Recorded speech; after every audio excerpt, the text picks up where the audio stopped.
तक आपने देखा, करण की लाश जमीन पर बहुत बुरी हालत में पड़ी थी। राजवीर और मयंक उसको बड़ी हैरानी से देख रहे थे। निहारिका अपने कमरे से गायब थी। तभी पीछे से किसी ने राजवीर पर हाथ रखा। अब आगे, निहारिका तुम यहाँ कैसे? कुछ देर पहले तो तुम अपने कमरे में नहीं थी। हाँ, मैं बाथरूम में थी। तो मैं अपने कमरे में कैसे होती? ये लाश किसकी है? ये करण था, मेरे साथ आया वन रक्षक। ये उस जगह मुझसे बिछड़ गया था जहाँ तुम मुझे मिली थी। लेकिन इसकी अचानक मौत कैसे हो गई और इसकी लाश यहाँ कैसे पहुँची?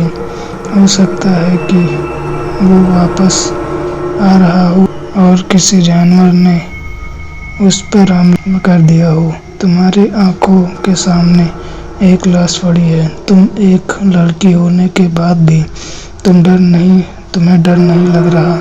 मैंने इस जंगल में अब तक कई लाशें इसी तरह से देखी हैं, तो आदत हो चुकी है। आप भी आदत डाल लीजिए, कहकर वो मुड़ी और वापस अपने कमरे में चली गई। मयंक और राजवीर ये सोच रहे थे कि आखिर करण को मारने वाला जानवर कौन है। अगर उसकी मौत इसी जगह पर हुई है तो चीख क्यों नहीं सुनाई दी? मुझे अभी सर को इन्फॉर्म करना पड़ेगा। राजवीर ने उसी टाइम अपने हेडक्वार्टर कॉल लगाया। सर, मैं राजवीर बोल रहा हूँ। बोलो राजवीर, क्या बात है? सर, वन रक्षक करण मारा गया, बहुत ही बुरी तरीके से। क्या करण मारा गया? लेकिन कैसे? सुनकर राजवीर ने उसको सब कुछ बताया। ठीक है, मैं अभी मदद भेजता हूँ। शिंदे, तुम अभी राजघर पहुँचो। लेकिन सर, मेरा वहाँ जाना जरूरी है क्या? मैंने पहले भी कई बार नोटिस किया है कि तुम राजगढ़ जाने से डर जाते हो। क्या तुम फॉरेस्ट ऑफिसर होते हुए भी जंगल में जाने से डरते हो? सर, मैं जानवरों से नहीं डर लगता, लेकिन इस जंगल में भूत प्रेत का वास है। चुप रहो, तुम वहाँ जा रहे हो, ये मेरा ऑर्डर है। ये सुनकर शिंदे न चाहते हुए भी अपने साथ एक वन रक्षक और वैन के साथ चल देता है। कितनी खतरनाक मौत हुई है इसकी। तुम यहाँ रुके ही क्यों थे? सर, मेरी ड्यूटी लगी है यहाँ पर। अगर मैं यहाँ नहीं ठहरूंगा तो और कहाँ ठहरूंगा? लेकिन रात में यहाँ रुकना सही नहीं है। मैंने तुम्हें यहाँ आने से पहले समझाया था। क्या हुआ? आप लोग इतना शोर क्यों मचा रहे हो? तभी पीछे से आवाज आई। सभी ने पीछे मुड़कर देखा। निहारिका को देखकर शिंदे के चेहरे का रंग उतर गया।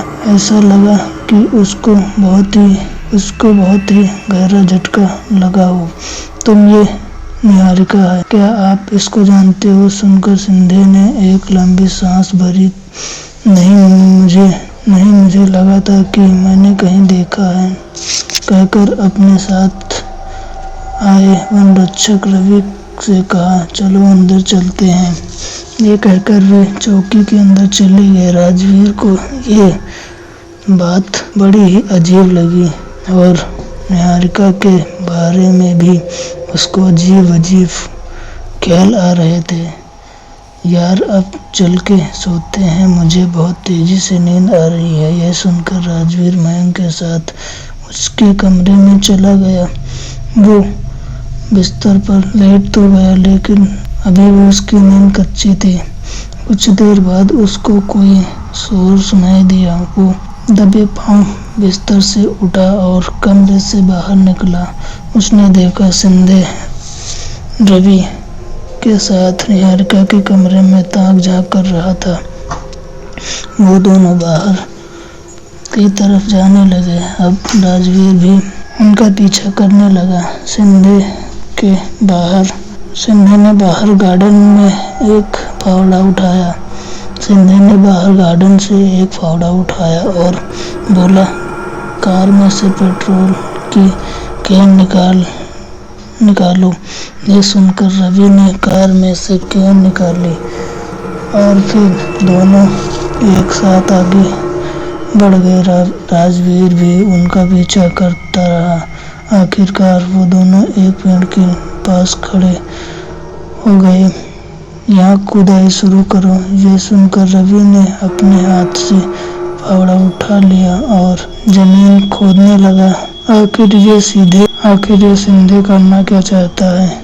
थोड़ी देर खोदने के बाद जमीन में एक कंकाल नजर आया। तो रवि, इस पर पेट्रोल डाल दो। उसके कहने पर रवि ने उसके ऊपर पेट्रोल डाल दिया और उसके बाद सिंधे ने अपने पॉकेट से लाइटर निकाला। वो उसे कंकाल पर फेंकने ही वाला था कि और तभी वहाँ तेज हवाएं चलने लगी और उसका लाइटर बुझ गया। अब राजवीर भी भागकर पहुँच गया। तुम यहाँ क्या कर रहे हो? सर, यही सवाल मैं आपसे करना चाहता हूँ। आप यहाँ क्या कर रहे हैं? और ये कंकाल किसका है? ये कंकाल निहारिका का है। क्या बोल रहे हो? वो तो हमारे चौकी में है। उसकी आत्मा है जिसको तुम एक आम लड़की समझने की गलती कर रहे हो। वो ये सुनकर राजवीर के पैरों तले से जमीन खिसक गई। वो कुछ कहता, अचानक से वहाँ पर तूफान हवाएं चलने लगी और सन्नाटे से गूंजती हुई एक आवाज आई। तो सामने निहारिका खड़ी हुई थी। निहारिका, तुम यहाँ? अब मैं लूंगी मेरा बदला इस रिश्वतखोर ऑफिसर से। इतना कहकर वो बहुत ही भयानक रूप में आ गई और उसने अपने हाथों को ऊपर उठाया। जंगल के पेड़ पौधे उसके बस में हो चुके थे। पेड़ों की टहनियों से जटाएं निकलने लगी और उन पर हमला करने लगी। उन जटाओं ने वन रक्षक रवि को पकड़ लिया और पेड़ के ऊपर उठा लिया। अगले ही पल वो जटाएं पेट के अंदर घुस गई और उसकी मौत हो गई। फिर निहारिका ने सिंधे का गला पकड़ लिया। निहारिका, तुम कौन हो? तुम मुझे बताओ, तुम्हारी सच्चाई क्या है? वो जो कहानी मैंने तुम्हें सुनाई थी वो पूरी सच थी, लेकिन वो बात अभी की नहीं, पिछले साल की है। 1 साल पहले ठाकुर और गांव वालों से परेशान होकर उस तालाब पर मरने के इरादे से आई थी। यहाँ का फॉरेस्ट ऑफिसर था।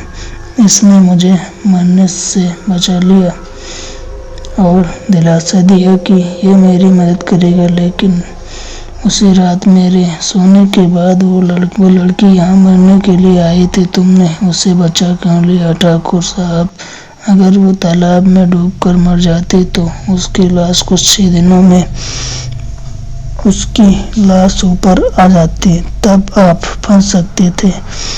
अब हम मिलकर उसको खत्म करेंगे और उसकी लाश को जमीन में दफना देंगे।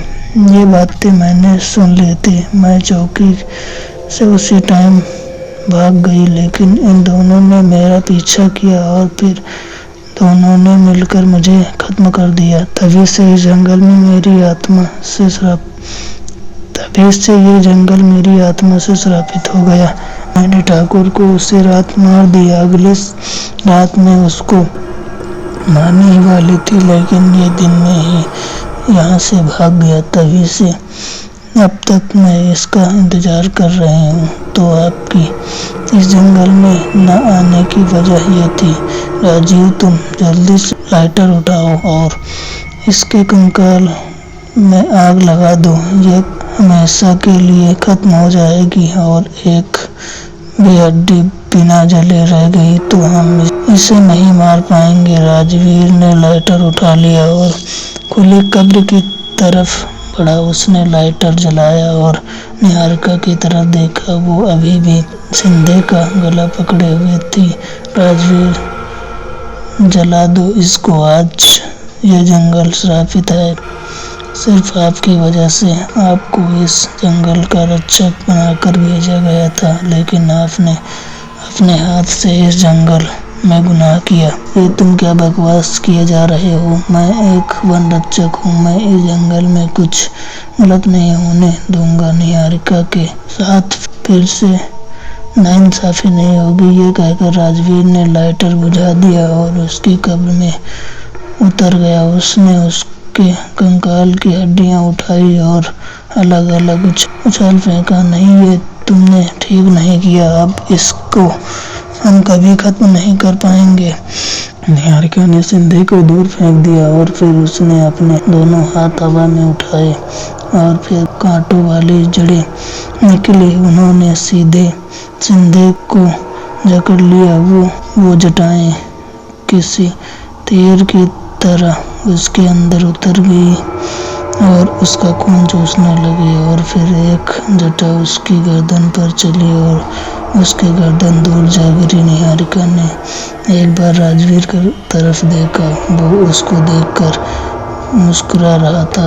अब ये जंगल हमेशा मेरी निगरानी में रहेगा। राजगढ़ हमेशा सुरक्षित रहेगा।